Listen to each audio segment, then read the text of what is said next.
Un poeta llamado Dai Tzu escribió alguna vez: una escena creada por un verdadero poeta es semejante al campo azul, que cuando lo calienta el sol despide una niebla etérea, que es una especie de emanación del jade que contiene el suelo.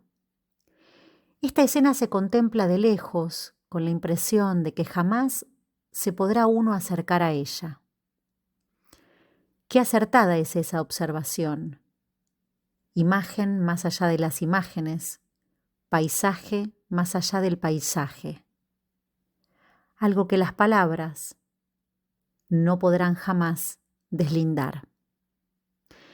Y quise empezar por este poema que está citado en la escritura poética china, un maravilloso libro de François Chen, que se los recomiendo, por cierto, que nos va a servir quizás para situar, en torno a la temática que les propongo para el día de hoy, que es abordar la instancia de la letra y esa noción con la que Lacan va a darle estatuto a su función, que es el litoral. Con estos dos términos podríamos decir que se establecen y se delimitan qué posibilidades tenemos de cernir específicamente las cuestiones y los alcances en torno a la formalización que de la letra hace Lacan, al menos durante dos periodos de su enseñanza. El primero de ellos situado alrededor de los años 50 y el segundo a partir de los años 70 específicamente. La palabra instancia es una palabra que proviene del latín y que contiene dos componentes léxicos, ¿no? El prefijo in, hacia adentro, y luego stare, que significa estar de pie o parado.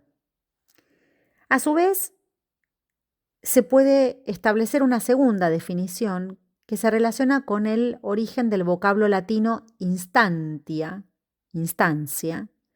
que es la palabra que refiere al acto o resultado de instar, ¿no? Es decir, de reiterar o ser insistente en una petición. De modo que, a partir de estas definiciones de instancia, se va a destacar la primacía de la letra sobre el significante, ¿no? Allí donde la letra puede definirse como el soporte material que el discurso concreto toma del lenguaje. Y también como esa estructura esencialmente localizada del significante, decía Lacan en 1957.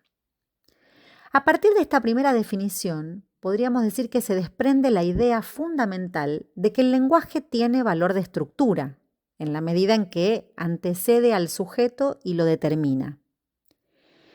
Respecto de la segunda definición, podemos decir que localiza la letra a partir del significante, al mismo tiempo que la va a diferenciar de él, ¿no? En el sentido de una unidad elemental, material, que no se relaciona con el efecto de sentido, podríamos decir, que se desprende de la articulación significante, y es la condición primera para que la significación se produzca.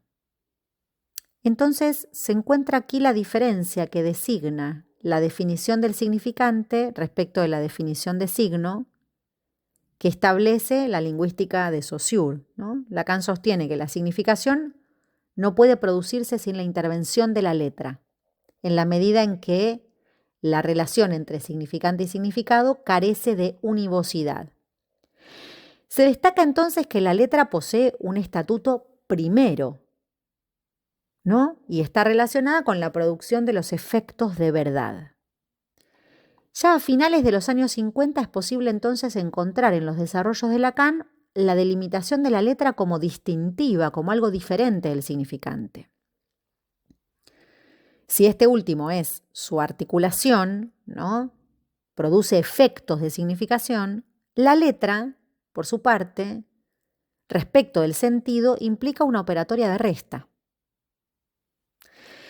Ahora bien, va a ser a partir de los años 70 que Lacan va a desarrollar una nueva conceptualización de la letra, o quizás no tan nueva, pero sí van a haber algunas cuestiones sobre las cuales va a profundizar, teniendo en cuenta que su tópica se sitúa como litoral entre significante y goce, ¿no? Más precisamente en ese dominio entre el saber de lo simbólico y el del goce, ¿no? Como dominio real.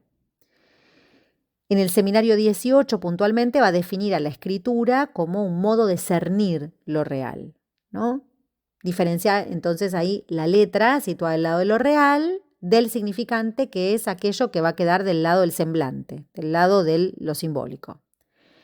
Se trata entonces de una escritura que sitúa una traza como soporte, en tanto que se escribe y esa escritura va a remitir al goce, ¿no? En ese punto, bueno, es importante destacar entonces la función de la letra en la medida en que el psicoanálisis es una experiencia en el orden de la palabra, pero va a ser en lo escrito donde Lacan va a ubicar un acto fundamental. Entonces vamos a ver un poco de qué se trata esta experiencia litoral en tanto delimita un borde, ¿no? En tanto la letra demarca y anula cualquier tipo de reciprocidad, incluso cualquier tipo de articulación significante. Podríamos decir entonces que de lo que se va a tratar en un análisis es de establecer este borde, ¿no? En la medida que requiere producir precisamente un quiebre en el sentido para poder dirigirse al goce, orientarse hacia esa marca inherente al goce. Por lo tanto, la lectura analítica alcanza aún más allá del sentido, ¿no? Lo traspasa, lo trasvasa y a partir de ello accede así a esa juntura con lo real. En este punto podríamos decir que lo escrito va a constituir para Lacan un punto sobre el cual luego la escritura será un saber hacer, ¿no? De algo que ya no va a ser un mito, sino que se escribe en la experiencia misma del análisis, experiencia que podemos ubicar a partir de lo que se lee en la interpretación. Si se trata de lo escrito, entonces, como producción, se va a tratar de situar la letra en ese litoral, ¿no? En ese espacio entre significante y goce, instaurando una diferencia fundamental entre lo que es del orden del sentido y lo que no es del orden del sentido. Entonces es la letra más cercana a una traza que instaura la diferencia entre el significante y lo real. En este sentido, la experiencia de un análisis en cuanto a la función del analista se orienta a la lectura, ¿no? Lacan dice allí equivocar la ortografía, va a decir en 1977. De modo que la letra designa y concierne a la heterogeneidad entre el sentido y lo real. Será a partir de los estudios sobre el pensamiento chino, en particular el arte oriental, ¿no? En general, podríamos decir, como Lacan encuentra la escritura poética. Y en la escritura poética china, Lacan va a encontrar el soporte fundamental de su enseñanza en estos años, tanto en lo que respecta a la letra como a la función de lo escrito y su relación con la invención, ¿no? Incluso Lacan decía, en chino siempre hay un querer decir algo, ¿no? Un sentido que no guarda relación. La primera articulación es la que está sola y produce un sentido, ¿no? En chino, a nivel del fonema, ya se quiere decir algo. Y en este sentido, digamos, este es el punto de mayor alcance en la diferencia que Lacan va a establecer entre la letra y el significante, incluso, digo más, en esa función que encuentra en la escritura china, que le permite establecer una relación entre el verbo y la conjunción, ¿no? En el seminario 24 incluso él va a decir que va a introducir esto, que va más allá del inconsciente, que ir más allá del inconsciente estructurado como un lenguaje es precisamente de lo que se trata ahí, ir más allá del saber, ¿no? Ir más allá de la articulación significante, y esto supone una transliteración del inconsciente. Ustedes recuerden que el seminario 24 allí Lacan hace un juego equívoco precisamente entre un bewusst, ¿no? El inconsciente, y aquello que recrea un bebu, ¿no? Un bebu en el sentido de la equivocación, el inconsciente, ¿no? Y la una equivocación, destacando así la relación homofónica que hay entre las palabras, ¿no? Del alemán y del francés. La traducción sería la una equivocación. ¿Y por qué Lacan está interesado entonces en establecer de qué manera, en este punto, esta diferencia entre significante y letra va a tener efectos clínicos? Bueno, precisamente es ahí donde a mí me interesó investigar la cuestión del vacío, en tanto es ahí lo que media entre lo simbólico y lo imaginario, siendo precisamente la función de la letra lo que introduce lo real, ¿no? Entonces, se trata de un pivot en torno al sentido para conducirnos hacia algo que está fuera de él, ¿no? Esta es una época en la que la metáfora ya no alude al saber ni al sentido, sino al valor que la metáfora adquiere como conjunción. Y la letra como aquello que produce un resto en la operatoria significante, ¿no? Este es un punto que me parece que es fundamental, que destaca la función de la letra como localización de lo real. Se trata entonces de la función de la letra como una operación de reducción, como vaciamiento, ¿sí? Una afectación particular que va a socavar el significante, que lo vacía de su sentido y entonces allí, podríamos decir, produce con lo real un empalme, ¿no? En tanto la letra opera como una extracción. Una de las características principales de la escritura poética china es precisamente el efecto que tiene para hacer estallar el sentido y reducirlo, ¿no? Las proposiciones, verbos, conjunciones, sustantivos van a poner en juego una verdadera ruptura, resaltando precisamente el aspecto enigmático del modo en el que esa escritura se produce. Entonces, de lo que se va a tratar es de un estallido del lenguaje, ¿no? A partir de este modo de servirse del vacío. La poesía se va a fundar precisamente sobre esta ambigüedad, ¿no? Sobre esa ambigüedad que Lacan decía que califico de doble sentido. De este modo establece un nuevo uso de la palabra y reorienta la función nada más ni nada menos que de la interpretación, ¿no? Diciendo que la interpretación, ¿no?, a la deriva es ahí donde va a estar lo verdadero cuando se trata de lo real. A la deriva, ¿qué quiere decir? En ese punto que trasvasa el sentido, en el valor del equívoco, en esa característica de ambigüedad a partir de lo cual se puede acceder a ese límite que el sentido precisamente encuentra impedido por la presencia de lo real. Se trata entonces de extraer algo de goce, ¿no?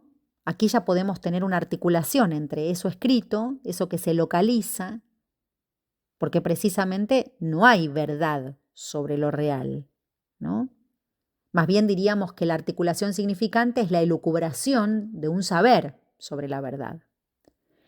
Entonces Lacan va a recurrir allí a la noción de vacío, a la noción de vacío de Oriente, tal como aparece en el Tao, ¿no?, esa primera tradición filosófica china, en tanto alcanza un valor de mediador. El vacío opera como discontinuidad, ¿no? De ese modo evoca el goce. Al mismo tiempo se va tejiendo una trama, luego, ¿no?, con lo virtual. Pero lo que importa es la dimensión real, ¿no?, lo que el vacío marca, erosiona, agujerea, podríamos decir, en tanto vuelve fecundo lo que en Oriente se destacaba precisamente como ese aliento vital, eso que conmueve lo fijo, ¿no?, eso que entrama lo heterogéneo entre el sentido y lo real.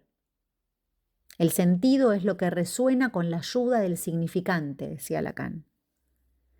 Entonces, en este punto, ¿cómo ir más allá del sentido, ¿no?, y cómo destacar que la función de la letra es el principal operador en este punto, como para poder considerar que este interés de Lacan es en tanto pretende ir en la línea desconstructivista, podríamos decir, de deconstruir el lenguaje, así lo decía Schenck, ¿no? Lacan era un gran deconstructor del lenguaje, recurriendo a la poética china, a partir de lo cual la significación adquiere un estatuto que no es precisamente de remisión en remisión, ¿no? No remite una a la otra en el sentido de una significación que siempre llama a otra en la línea de la metonimización, podríamos decir, sino como la acción determinada y decisiva hecha escritura, ¿no? Es ahí donde Lacan va a situar la dimensión de transformación en un análisis.